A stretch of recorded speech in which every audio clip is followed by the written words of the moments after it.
जय हिंद, वंदे मातरम। नमस्कार दोस्तों, मैं डीके शर्मा फ्रॉम के कोचिंग क्लासेस आप सभी का स्वागत करता हूं आपके अपने यूट्यूब चैनल के कोचिंग क्लासेस में। दोस्तों, आज हम सभी लोग एक महत्वपूर्ण टॉपिक के बारे में बात करेंगे जो कि बहुत ही ज़्यादा इम्पॉर्टेंट है हम सभी के लिए। और वो टॉपिक क्या है? संविधान है। क्या है? संविधान।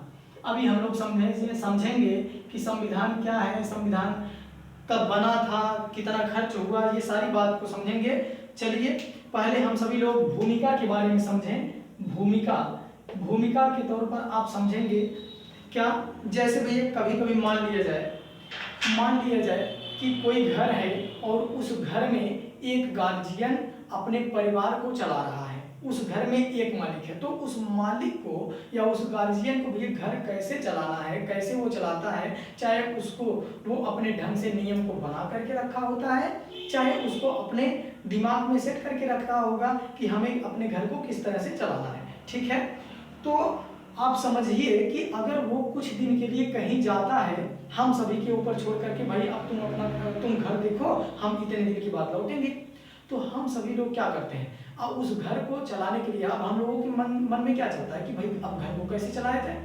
अब ये रहे थे तो इतने ढंग से चला रहे थे, अब घर को कैसे चलाया जाए। तो हम सभी के ऊपर क्या आता है, एक विपत्ति टूटती है कि मतलब अब घर को कैसे चलाएं। या तो घर को चलाने के लिए कुछ तौर तरीके बना करके लिखते हैं, या फिर अपने मन में सेट करते हैं कि भैया इस तरह से चलाया जाए, तो उसमें भाई टाइम लगेगा, जाहिर सी बात है। तो इसी तरह से हम संविधान पर समझेंगे भूमिका बना करके कि भाई जब 15 अगस्त 1947 को हमारा देश आज़ाद हुआ था, ये सभी को पता है, लेकिन 15 अगस्त 1947 के पहले हमारे देश पर शासन कर रहे थे अंग्रेज लोग। और अंग्रेज लोग शासन कर रहे थे तो भैया उन सभी को मालूम था कि कैसे शासन करना है। वो सभी लोग अपना सूटेबल नियम सुडौल जो भी आप कहें, जो भी समझें, सब कुछ बनाए हुए थे, किस तरह से हैंडल करना है, कैसे चलाना है। और हम लोग उनके अंडर में रहते थे, वो लोग अपना शासन करते थे, तो हमारे ऊपर कोई जिम्मेदारी नहीं था, है कि नहीं। लेकिन बात आप समझिए, इस बात को समझेंगे कि जब लड़ाइयाँ लड़ करके स्वतंत्रता हासिल किया गया, 15 अगस्त 1947 को देश आज़ाद भी हुआ, तो आज़ादी के साथ साथ हम सभी के ऊपर ये दबाव आया, मतलब ये प्रक्रिया हुई, ये समझ आया कि देश को कैसे चलाया जाए। तो देश को चलाने के लिए कैसे चलाया जाए? भाई सही बात है कि जब उस पर से प्रेशर खत्म हुआ तो अब देश को कैसे चलाया जाए, है कि नहीं, कि सबके साथ समान व्यवहार, सब कुछ समानता बनी रहे देश में, क्या ना हो, आंदोलन ना हो, मतलब हर चीज। भाई अब समझिए आप, अगर गार्जियन हटता था तो देश घर को कैसे चला जाए, उसमें लोग अब मनमाने ढंग से ना कर पाए। तो यहाँ भी तो बात हुई कि जब देश आज़ाद हुआ, अंग्रेज लोग हटे, अब हमारे ऊपर से प्रेशर खत्म हुआ, तो हम सभी को एक अपना सुडौल नियम कानून तो बनाना ही होगा कि उसके तहत हमारा देश चलाया जा सके, है कि नहीं है, और लोग मनमानी ना कर सके। तो इसलिए बनाया गया क्या? संविधान। इसलिए क्या बनाया गया? संविधान। और ये संविधान है क्या? तो हम कहेंगे कि संविधान भैया नियमों व कानूनों का ऐसा संग्रह है। क्या कहोगे? कि संविधान नियमों व कानूनों का ऐसा संग्रह है जिसके आधार पर किसी भी राष्ट्र को या किसी भी देश को क्या किया जा सकता है? आसानी से चलाया जा सकता है। बात क्लियर हो गया? बहुत अच्छे। हम लोग मोस्ट इंपॉर्टेंट केवल इतना समझेंगे कि अगर बात किया जाए, ये जो हमारा संविधान है, ये हमारा संविधान कब बन करके तैयार हुआ, बात को बहुत गहराई से समझिएगा। ठीक है, परिभाषा समझ में आ गई सभी को कि संविधान क्या है। तो संविधान भी नियमों व कानूनों का ऐसा संग्रह है, संविधान नियमों व कानूनों का ऐसा संग्रह है जिसके आधार पर किसी भी देश को या किसी भी राष्ट्र को आसानी से चलाया जा सकता है। ठीक, बहुत अच्छे। अब हम लोग समझेंगे कि ये जो हमारा संविधान है, ये 26 नवंबर 1949 क्या लिखोगे भैया?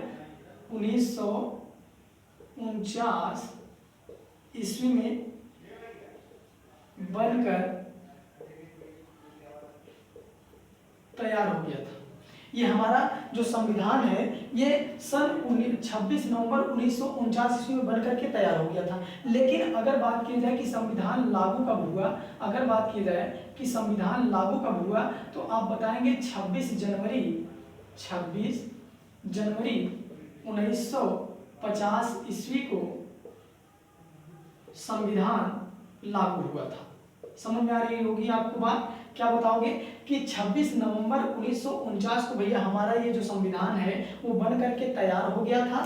लेकिन अगर बात की जाए संविधान कब लागू हुआ था, तो आप बताएंगे कि ये संविधान 26 जनवरी 1950 को लागू हुआ था। इसके कारण ही हम लोग इसके उपलक्ष्य में ही हम लोग क्या मनाते हैं, 26 जनवरी अर्थात गणतंत्र दिवस मनाते हैं। बात क्लियर। अच्छा, आगे हम बात करेंगे, क्या बात करेंगे भैया, अब बात करेंगे कि इस संविधान का जो प्रारूप है, इस संविधान का जो प्रारूप है, इस प्रारूप पर संविधान के आप कह सकते हैं कि संविधान के प्रारूप पर कुल 114 दिन बहस हुआ था। अगर बात की जाए संविधान के प्रारूप पर कुल कितने दिन बहस हुआ भैया, तो आप बताओगे कि संविधान के प्रारूप पर कुल 114 दिन बहस हुआ था। अच्छा, अगर ये प्रारूप नाम दिए गए तो आप यहाँ ये भी समझ लीजिए कि संविधान के प्रारूप समिति के अध्यक्ष कौन है। अगर बात की जाए कि प्रारूप समिति के अध्यक्ष कौन है संविधान के, तो क्या बताओगे, doctor B R Ambedkar. Doctor Bhimrao Ambedkar क्या है, प्रारूप समिति के अध्यक्ष हैं। ठीक है। अच्छा, आगे अगर बात की जाए कि हमारे संविधान में कुल कितने भाग हैं, तो आप बताएंगे पहले कुल कितने भाग थे, 22 भाग थे। लेकिन वर्तमान मौजूदा समय की बात करें या वर्तमान समय की बात करें तो कुल 25 भाग हैं। कितने भाग हैं भैया, 25 भाग हैं। अगर बात करें कि कितने अनुच्छेद हैं, तो 395 अनुच्छेद थे।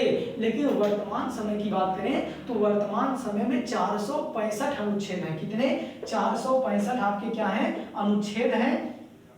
और ये 465 अनुच्छेद जो है कुछ और नहीं है। अगर मूलतः देखा जाए तो आप कह सकते हो कि 395, तो ये बढ़ा कैसे 465 कैसे हो गया, तो जैसे आप अनुच्छेद 19 को देखो तो अनुच्छेद 19A, 19B, 19C, 19D ऐसे करके है, तो ऐसे सभी को मिला करके क्या हुआ, 465 अनुच्छेद तैयार हो गया। और अगर हम लोग बात करें कि कितनी अनुसूचियां थी, तो 8 अनुसूचियां थी। लेकिन भैया वर्तमान समय में कितनी अनुसूची है, तो आप बताओगे वर्तमान समय में कितना है, 12 अनुसूची है। यहां तक किसी को कोई प्रॉब्लम, एक बार फिर से देखेंगे, संविधान नियमों और कानूनों का ऐसा संग्रह है जिसके द्वारा किसी भी राष्ट्र या किसी भी देश को आसानी से चलाया जा सकता है। अच्छा, अगर बात करें संविधान कब बन करके तैयार हुआ, तो 26 नवंबर 1949 को बन करके तैयार हो गया था। कब लागू हुआ, तो 26 जनवरी 1950 ईस्वी में बन करके भैया लागू हो गया। 26 जनवरी 1950 को लागू हो गया। इसीलिए भैया इसी के उपलक्ष्य में हम लोग 26 जनवरी अर्थात गणतंत्र दिवस के रूप में मनाते हैं। अच्छा, आगे संविधान के प्रारूप पर कुल कितने दिन बहस हुआ, तो 114 दिन बहस हुआ था। अगर बात करें कि प्रारूप समिति के अध्यक्ष कौन है, तो आप बताओगे डॉक्टर भीमराव अंबेडकर जी हैं। अगर बात करें कि संविधान में कुल कितने भाग थे, तो 22 भाग थे। लेकिन वर्तमान समय में कितने भाग हैं, तो 25 भाग हैं। अगर बात की जाए कितने अनुच्छेद हैं, तो आप बताओगे भैया 465 अनुच्छेद हैं। मूल संविधान में कितने अनुच्छेद थे, तो 395 अनुच्छेद थे। अगर बात की जाए कितनी अनुसूची थी, तो भाई वर्तमान समय में आपका तो 12 अनुसूची, लेकिन मूल संविधान में कितनी अनुसूची था, तो 8 अनुसूची था। यहाँ तक किसी को कोई दिक्कत हो तो बताइए, ठीक, कमेंट में जरूर बताएं किसी को कोई प्रॉब्लम हो। ठीक है, अगले क्वेश्चन पे बात करेंगे कि संविधान निर्माण में कुल कितना समय लगा, तो आप बताओगे 2 वर्ष। क्या, 2 वर्ष, मार्कर चलिए देखिए, 2 वर्ष 11 माह 18 दिन का समय लगा। अगर पूछा जाए संविधान कितने समय में बन करके तैयार हुआ, आप बताओगे 2 वर्ष 11 माह 18 दिन में बन करके तैयार हो गया। अच्छा, एक चीज और भी हो सकता है कि अगर संविधान 2 वर्ष 11 माह 18 दिन में बन करके तैयार हुआ, तो कुल संविधान बनने में संविधान में कुल कितना खर्च लगा, तो आप बताओगे खर्च 63 लाख, क्या 63 लाख 96,000 96,729 रुपये खर्च हुआ। संविधान के निर्माण में कुल 63,96,729 रुपया क्या हुआ था, व्यय हुआ था, खर्च हुआ था। अगर बात करें तो हमारा जो संविधान है अर्थात भारत का जो संविधान है वो लिखित संविधान के साथ साथ एक विस्तृत संविधान भी है, बड़ा संविधान भी है। क्यों? क्योंकि इसलिए बड़ा इसलिए कहा जाता है ये संविधान, इसको भारत के संविधान को इसलिए बड़ा कहा जाता है क्योंकि इसमें केंद्र सरकार और राज्य सरकार दोनों के लिए क्या शक्तियां, दोनों का विवरण सभी मिला करके निर्मित किया गया है या बनाया गया है। क्लियर हो गया? बहुत अच्छे। आई होप, मैं आशा करता हूं कि आपको बहुत अच्छी तरीके से समझ में आया होगा। चलिए ओके, बाय बाय, फिर से मुलाकात होती है अगले वीडियो में।